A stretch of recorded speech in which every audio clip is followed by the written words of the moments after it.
आज बदलावों की बात करेंगे, वो बदलाव जो खेतों से जुड़े हैं, किसानी से जुड़े हैं, समृद्धि से जुड़े हैं और सफलता से जुड़े हैं। इन प्रयासों को नजदीक से समझने की कोशिश, और हमारी इस कोशिश में शामिल हो रहे हैं बेहद खास मेहमान। तारुफ में आपका एक एक करके कराता हूं। मेरे साथ जुड़ रहे हैं सुरेंद्र कुमार सिंह साहब, डेप्यूटी एग्रीकल्चर मार्केटिंग एडवाइजर हैं। सिंह साहब, स्वागत है आपका मेरे शो में। शिवाजी सरकार मेरे साथ जुड़ रहे हैं, सीनियर जर्नलिस्ट हैं और खेती किसानी पे खास नब्ज पकड़ना उनको अच्छे से आता है। सर, स्वागत आपका। कुणाल गहलोत मेरे साथ जुड़ रहे हैं, किसान हैं और आज बताएंगे कि किस तरीके से बदलावों की दरकार किसान महसूस कर रहा है। और मेरे साथ मैनेजिंग डायरेक्टर राजेश कुमार अग्रवाल साहब जुड़ रहे हैं, ये इंसाइडर्स इंडिया लिमिटेड से हैं। सर, स्वागत आपका इस शो में। तो चलिए शुरुआत करते हैं सबसे पहले गहलोत साहब से ही। तो कुणाल, असल में जो तस्वीर हम इस रिपोर्ट के जरिए समझ रहे थे और खुद प्रधानमंत्री जिसका आह्वान करते रहे, उसके हिसाब से लगता है कि मौजूदा समय में अगर किसानों को अपनी आय की रफ्तार बढ़ानी है तो इन बदलावों को अडॉप्ट करना होगा। क्या वाकई किसान ये समझता है कि अब वो समय आ गया है जब बदलाव बहुत जरूरी है? जो घनश्याम जी आपने प्रश्न किया जी, यही प्रश्न प्रधानमंत्री जी ने मेरे से भी किया था।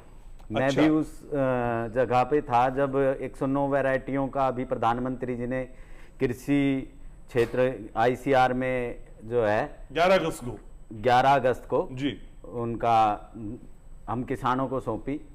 तो तब उन्होंने पूछा कि क्या प्राकृतिक खेती में किसान आ रहे हैं। तो हमने कहा कि जी आ रहे हैं, कुछ थोड़ी बहुत समस्याएं अगर वो भी हो जाएंगी। और उन्होंने वहां से कहा भी कि अगर इस प्राकृतिक, मेरा मानना यह है, प्राकृतिक खेती में जो किसान आएगा तो उसकी आय बढ़ेगी और उसका खर्चा घटेगा। प्राकृतिक खेती में खर्चा कम है। तो इस तरह से उन्होंने हमें बताया, समझाया। और ये बात सत्य है कि अगर हमें जीवन जीना है और तो प्रकृति के साथ रहकर जीना आसान होगा। जिस प्रकार बहाव में, अगर हम नदी में तैर रहे हैं, अगर बहाव के साथ तैरेंगे तो जल्दी पार उतर जाएंगे, और अगर बहाव के विपरीत तैरेंगे तो हमें बहुत मेहनत करनी पड़ेगी। पर उसके लिए हिम्मत चाहिए होती है ना कुणाल जी। बहाव के साथ तैरने के लिए हिम्मत चाहिए। हाँ। वो रिस्क लेने को हम तैयार नहीं होते असल में। हाँ। हम सोचते पानी ठहर जाए फिर आराम से पार कर जाएंगे। कितने लोग बहाव के साथ तैरने को तैयार होते कुणाल? तो यही जो साथ देने के लिए सरकार कह रही है प्राकृतिक खेती पे आने के लिए, और जैसे हमारा मौसम बदल रहा है उसके लिए नए नए बीजों का जो सरकार ने अब प्रधानमंत्री जी ने किसानों को दिए हैं, उनका इस्तेमाल करके किस प्रकार हम अपनी आय बढ़ा सकते हैं, ये सब चीजें सरकार अच्छे से कर रही है। मैं कहता हूं कि हमें पहले ऐसे प्रधानमंत्री मिले हैं जो ये जानते हैं, किसान की नब्ज जानते हैं, किसान को कैसे उठाना सकते हैं। क्योंकि हो सकता है, मुझे नहीं पता उन्होंने खेती की है कि नहीं की है, पर जिसके पैर ना पड़ी बिवाई वो क्या जाने पीर पर आई।